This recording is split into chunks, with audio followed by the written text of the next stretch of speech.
Everyone, আমি ঋতু। বড়দের প্রণাম এবং ছোটদের ভালোবাসা জানিয়ে আজকে ভিডিওটা শুরু করছি। কেমন আছো তোমরা? আশা করি ভালো আছো, আর আমিও ভালো আছি। প্রচণ্ড গরমের মধ্যে প্রত্যেকে আশা করি খুবই ভালো আছো। তো এখন ঘড়ি কাটা 12:05 মতো বাজে। আজকে কিন্তু ঘুম থেকে উঠতে 8:30 মতো বেজে গেছে। বেশ কয়েকদিন হচ্ছে আমার কি ঘুম মানে আসছেই না, আবার ঘুম আসছে তো ঠিক মতো ঘুমটা কমপ্লিট হচ্ছে না। তো যার জন্য আর কি সকালবেলা ঘুম থেকে উঠতে অনেকটা দেরি হয়ে যাচ্ছে, প্রায় ওই বেজে যাচ্ছে 8:30 9টা। তাও আমার মনে হচ্ছে বিছানায় শুয়ে থাকি, ঘুম থেকে উঠবো না, এরকম একটা ব্যাপার হচ্ছে। তো যাই হোক, গরমের জন্য হয়তো হতে পারে। তো আজকে গিয়েছিলাম একটু বাজারেতে। বাজার বলতে সামনেই একটা দোকান আছে, সেখান থেকেই বাজার নিয়ে এসেছি। তো আজকে বাজারেতে কী কী নিয়ে এসেছি চলো তোমাদেরকে। আলু নিয়ে এসেছি, আর নিয়ে এসেছি আদা আর রসুন। জিনিসপত্রের দাম এত আকাশচড়া, ধারণার বাইরে। এই আকাশচড়া মানে দামেতে মানুষ যে কী খাবে কী করবে তার ঠিক নেই। তো এই যে রসুন নিয়ে এসেছি 100, আদা নিয়ে এসেছি 100, আর 2 কেজি নিয়ে এসেছি আলু। আর যেটা নিয়ে এলাম, দেখলাম ওখানে দোকানটাতে আম বিক্রি হচ্ছে। আর এই সিজনের ফার্স্ট কিন্তু আম আমাদের বাড়িতে। এই যে এই আমগুলোকে কি আম বলে জানি না, তবে আমাদের এখানে এটাকে কিন্তু হিমসাগর আম বলে। ফার্স্ট হচ্ছে সিজনাল ফল এই যে আম। আগে গোপালকে দেব, তারপর কেটে কিন্তু খাবো। আর আম খেতে কিন্তু আমি প্রচণ্ড ভালোবাসি, আমার ফেভারিট ফুডও বলতে পারো। তো চলো এখন এইগুলোকে একটা জায়গার মধ্যে রেখে দিই, না হলে কি হবে, প্যাকেটের মধ্যে থাকলে পুরো পেকে যাবে। আর কালকে যে সমস্ত আর কি জামা কাপড়গুলো ভিজে ছিল সেগুলো এখনও ছাদে দিতে যাওয়া সময় পাইনি, তো সেই জন্য যাওয়া হয়নি। তো এখন গিয়ে দিয়ে আসবো। আর হচ্ছে ব্যাপারটা, এই যে দেখতে পাচ্ছ রিং লাইটটা, এই রিং লাইটটা উপরে রাখার মানে হচ্ছে এখানে একটা ভিডিও করছিলাম, তো সেই জন্য। আর এই যে এর মধ্যে আমগুলোকে রেখে দেব। এখন ধোবো না, পরে ধোবো, এখন রেখে দিই, কারণ এখন হাতে সময় অনেক কম।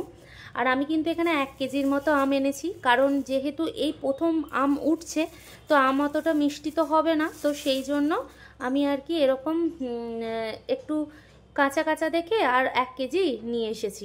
প্রত্যেকটা বাড়িতে অশান্তি, ডিভোর্স, আলাদা হয়ে যাওয়া, ঝগড়া অত্যাধিক পরিমাণ বেড়ে চলেছে। কেন বলো তো?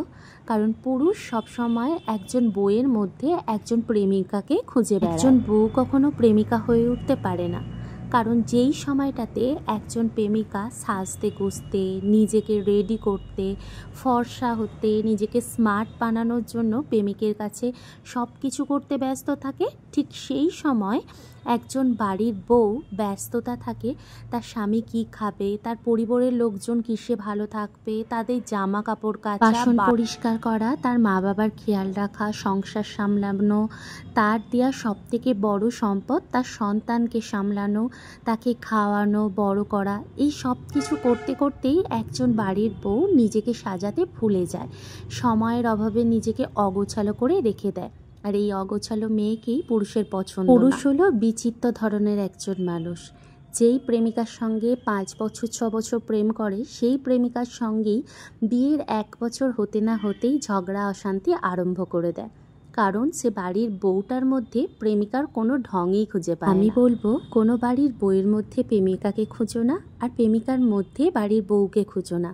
যদি এই দুটোই তুমি খুঁজতে যাও, তাহলে তুমিই নিজে অবহেলিত হবে। রান্না বান্নার পর্বে চলে এসেছি। আজকে রান্না করব চিকেন।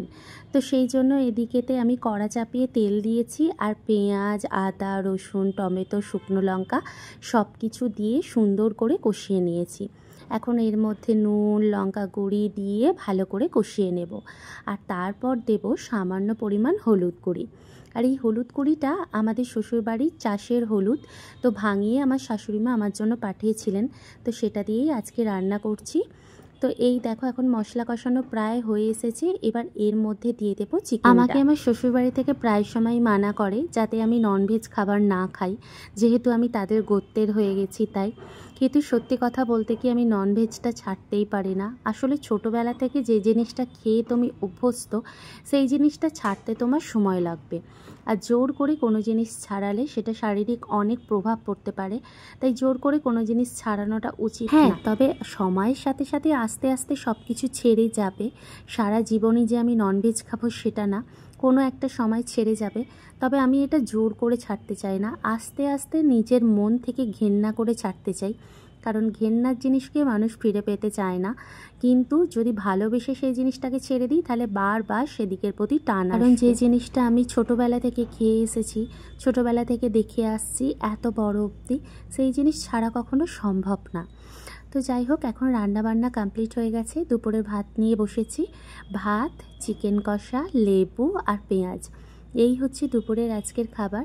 আর সত্যি কথা বলতে কি, চিকেন প্রায় অনেক দিন পর খেলাম, দারুণ হয়েছিল, অসাধারণ লেগেছিল। আর এরকম গোল গোল করে আলু দেওয়ার কারণ হচ্ছে আলুটা ভাজার জন্য কেটেছিলাম, কিন্তু অবশেষে আমি চিকেনে দিয়ে কষিয়ে নিই। জাস্ট কমপ্লিট হলো, এবার যাব শুতে।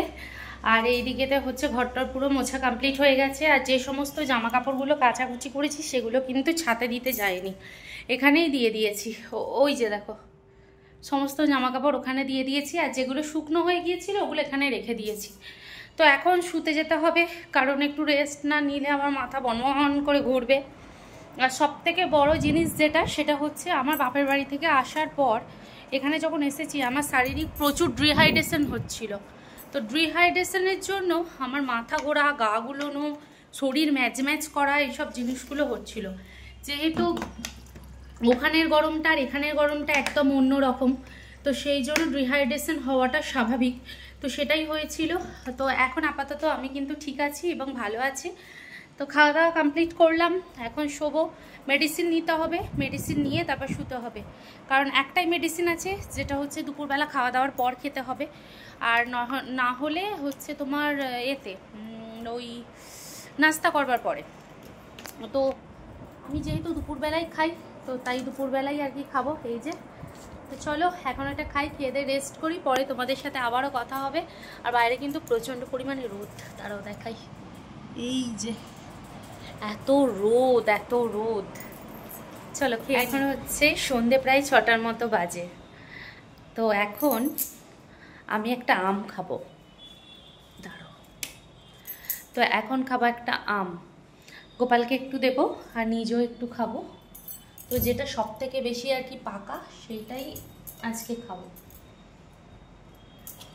তো এটা বেশি পাকা, 4টে থাক, 4 দিন হয়ে যাবে। তো এই সিজনের প্রথম হচ্ছে আম খাবো, খেতে কেমন হবে জানি না, তবে আশা করি ভালো হবে। তবে একটা ভুল যেটা হলো, সেটা হচ্ছে আমটাকে যদি কিছুক্ষণ আগে একটু ভিজিয়ে রেখে দিতে পারতাম তাহলে বেশ ভালো হতো, তাই না? ঠিক আছে, কোনো ব্যাপার না। তো চলো এখন কেটে নিই আমটা, তারপর তোমাদের দেখাই। আমটার কিন্তু অসম্ভব সুন্দর গন্ধ, মানে এত সুন্দর গন্ধ আসছে, মিষ্টি একটা। তো আগে গোপালকে দেবো, আমগুলো পুরো নিচে গেল পড়ে, তো একটা আম আগে গোপালকে দেবো, তারপর নিজে খাবো। তো চলো এবার টেস্ট করে দেখি আমগুলো কেমন খেতে। কি ভালো কালারটা দেখতে লাগছে, তাই না? অসম্ভব সুন্দর দেখতে লাগছে। এই যে 1 থালা আম, তো এখন এই 1 থালা আম আমি খাবো। এই যে দেখো,